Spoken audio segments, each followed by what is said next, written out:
Hello and welcome to a new series that I wanted to start up called Saturday Special. So I'll release these on Saturdays. I can't say that I'm going to release them every Saturday, but it's something that I'd like to do to, I guess, call attention to some songs that I already love in K-pop. So I started this channel as I got harder into the genre or industry, I like to call it. I don't really necessarily call K-pop a genre, but more of an industry. I have said this a couple times on my channel where I started noticing K-pop in like the late 2010s, so around like 2008-9 is when I first started hearing my first K-pop songs, and then every couple months I would maybe catch on something new. Every few years I'd hear a song that I liked, and then it wasn't until last year that I really got into it hard in terms of the groups and what was popular outside of just hearing a one-off song and whatnot, and really enjoying it and adding it to my playlist. So now I am in the trenches of K-pop, which is why I kind of started this channel, to have some friends, a community, someone to bounce ideas off of, or just what I thought of new songs, and also to delve into a bunch of new groups, having not listened to, groups like G-Idol or much of Day 6 or Dreamcatcher, and then other groups I've checked out like ATEEZ. It was a way for you guys to maybe help someone who knew about K-pop, but guide them into becoming a real fan of certain groups. So these days, these Saturday specials are for songs that I've already loved, that I don't have on this channel, that I don't have a video for, so I can maybe express my feelings on it, why I enjoy it, and maybe you just get to see someone geek out about songs that they already like. I would say that over new songs that I react to, I'm relatively tame, compared to a lot of reactors out there. I'm not gonna go screaming and flipping over my chair. That's just not me. So when you do see me get really excited for something, you know it is 100% genuine, and you know that this is not hate to any people out there who create videos where they're flipping over their chair or screaming or smacking their camera. Like, that's all fine. People like to see that, but that's just not what I'm about. And I think that then when you see someone who doesn't necessarily do that all the time for every video that comes out, then it really feels like, oh shit, this person's into it. And I'd like to kind of fill that void in the reactors atmosphere, if you could call that a thing. But like I said, this is for those songs that I already love that you may not know about, or you may not know that I love. So I can just express my feelings on them, and maybe show a little bit of color of the things that I really, really like, or I'm listening to on my playlist when I'm away from this channel. So we're going to start with a song that I've loved for maybe, I don't know when it came out, 2015? I've loved for a long time now.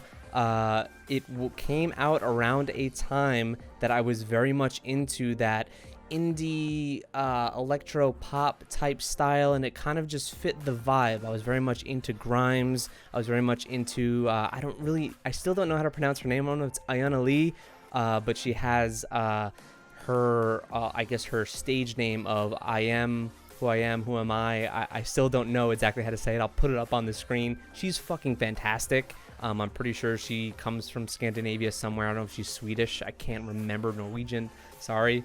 But she's incredible. So I was very much into music like that, and then I came upon Lim Kim and Lim Kim's song Awoo, which I just loved so much, from the video to everything. We'll just get to it, and I haven't heard this song honestly in a very long time, months and months. So this was something I put on repeat constantly. So let's just check it out. Yeah, this came out in 2015. I've probably heard this song over 1,000 times. I hope some people who don't know this song will appreciate it. I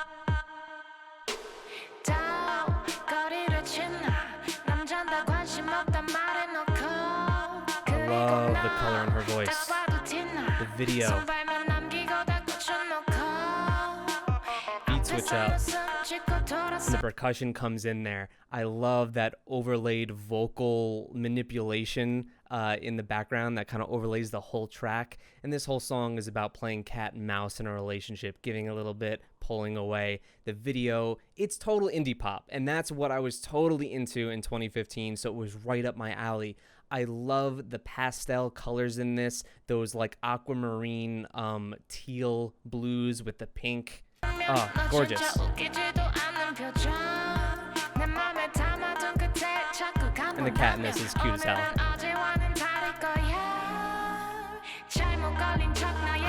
It's just so good.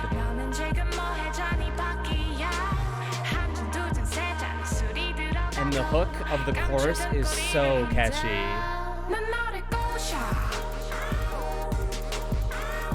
I've listened to this so many times, it's been forever.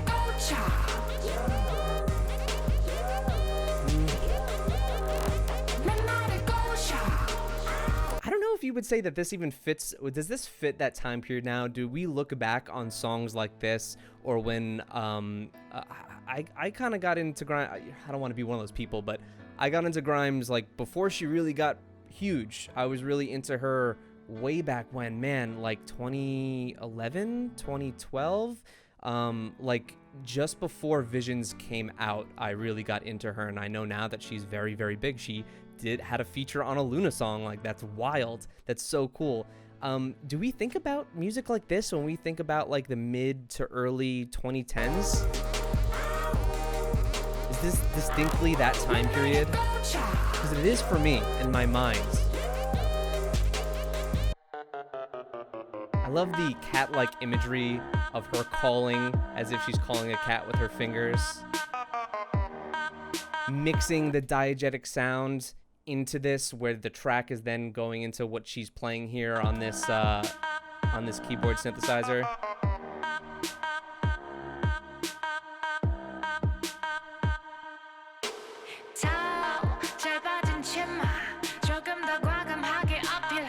But there was something about this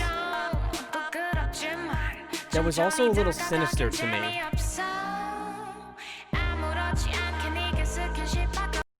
I know it's supposed to be cat and mouse, and she's acting, oh, I put on a shorter skirt like it's nothing, yada yada. Like I'm basically reeling you in. I'm playing the siren in a way.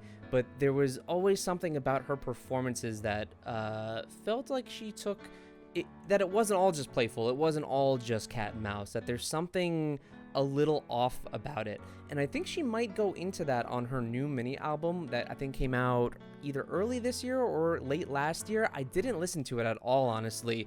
I heard that maybe she switched up her sound a bit, that it doesn't sound like this, so that kind of, I mean, it sounds ignorant, and it is, but that made me not really check it out, just because I was wrapped in a lot of other K-pop stuff at the time. I was getting super into Blackpink, but I should go back to that. I really should.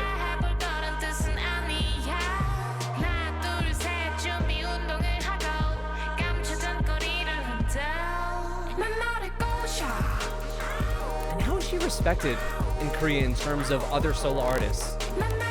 She's not in that K-pop, you know, atmosphere, is she? She's not like Sunmi. She's not like Chungha. She is like Korean indie pop, yeah? Not K-pop? You get what I mean? And I love this bridge. Gorgeous bridge. She's a very distinct, unique flavor in her voice. And you get more imagery before when she was showing, I might have skipped it, honestly. Did I skip? Yeah, like the strawberries. Strawberry is a very, very sensual, somewhat like erotic type fruit. Strawberry and whipped cream, strawberry chocolate sugar. It's very romantic type fruit. So here is also a symbol of temptation, a nice, like, delicious looking cake sitting there for you on the table. Fantastic video, man. Fantastic video. I have no idea how old she was here. I have no clue. This is over 5 years ago.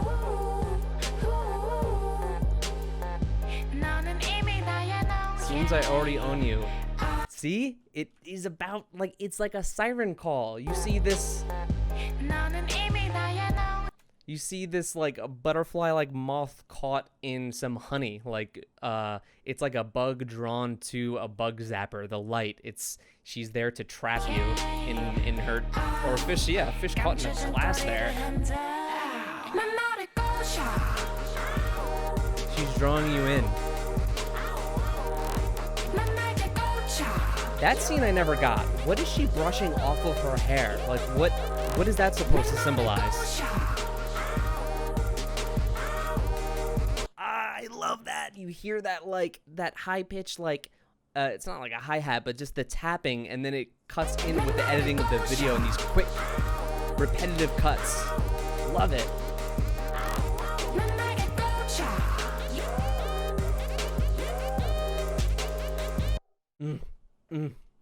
And then she's hiding. It's like she's hiding the final puzzle piece. Were you ever that person, or do you know of that person who you complete a puzzle and there's one spot missing and you don't know where it is, and there's someone who either took it, or it's like she knowingly hides that last piece of the puzzle, either to figure her out or how to get her, kind of thing.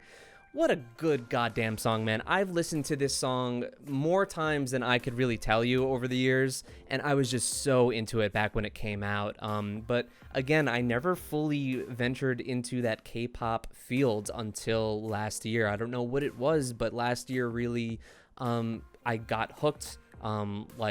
September of last year is when it happened, so it's been just over a year now. But I don't know, would you consider this is a huge question that I always ask and think about. Would you consider this K-pop? Because K-pop is not a genre to me. To me, it is not a genre. It is an industry, and certain types of songs and certain types of acts, music are bred out of that industry. Just like when I checked out, I just checked out August D and Deshita and his one of his first songs, August D, same name as his stage name. But whereas BTS and Suga and BTS is K-pop, August D is more just Korean hip-hop. It doesn't exactly have that K-pop element to me. There's something very distinct about a K-pop sound, the way people come up through K-pop in terms of being trainees and working through a company and being prepared for the public in the way that you conduct yourself, in the way that either you are in a dorm or things like that. And then the sound with heavy focus on choreography is always a big thing. That is K-pop to me. So this was never K-pop to me in my head. It still is not. This is Korean indie pop. This is Korean pop, not K-pop, if you get what I'm saying. They feel like two distinct things to me. I'd like to know your opinion on that. I'd like to know what you guys think. I'd like to know if any of you enjoy, if you knew this song already and enjoy it, or if any of you are actually checking this out for the first time. If so, thank you so much. That means you are checking it out maybe because you wonder what I have to say about it. Not many people click on videos of songs that they have not heard before. That I've realized is very much a thing. So this is a new series I would love to start. I thought I'd start it with a song that I thought was a bit off the beaten path that maybe you guys didn't know about. And then eventually we will circle back to songs of groups that you for sure know. I want to check out some Stray Kids songs that I already love. I want to check out some Luna, CLC that I already love, Red Velvet, a lot of the groups that I adore in K-pop that are my favorite, but I don't get to make videos about because I already know the music. So it will help me, I guess, tell you about what I like in my personal taste if you do care, and it also will give you a little lens into me freaking out and losing my mind because it is a song that I already vibe with, that I already love. So hopefully you guys are excited about this new little thing. Again, Saturday specials won't be every Saturday, but I would like to try my best to at least do it 2 out of the 4 weeks of the month. And just kind of keep it going forward until I run out of songs that I want to check out with you guys. And it could even be songs that I have reacted to on this channel that months and months and months later become a special song, become one of the songs that really I grab onto. Because you guys can check out a reaction, leave it, and never know whether that person really ended up hating the song a week later, loving the song a week later. It's very much an ingenuous thing to, I think, react to a song and give a definitive answer on that, because that's just not the way things are done. And PD from Form of Therapy is actually, he discussed on his Lovesick Girls reaction that he wanted to maybe change up reactions into doing a official first reaction straight through the song right when it comes out, and then a more in-depth review of it when he's been able to sit on the song for a week and a half.